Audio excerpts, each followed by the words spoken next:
Salamo fa 7:20.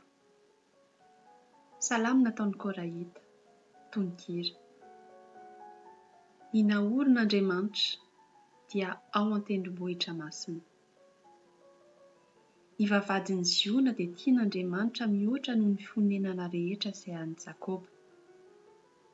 Zava-malaza no hanambarana anao ry tanànan'Andriamanitra. Hanonona ny Rahaba sy Babilona aho, ho anisan'izay mahalala ahy. Indro Filistia sy Tiro mba amin'ny Etiopia. Ity no efa teraka teo. Ary Ziona ilazana hoe ireto sy irery samy efa teraka teo. Ary ny avo indrindra no mampitoetra azy. Andriamanitra nisa raha manoratra ny firenena izy. Ity no efa teraka teo. Hoy izay mihira sy mandihy, ny loharanoko rehetra dia ao aminao.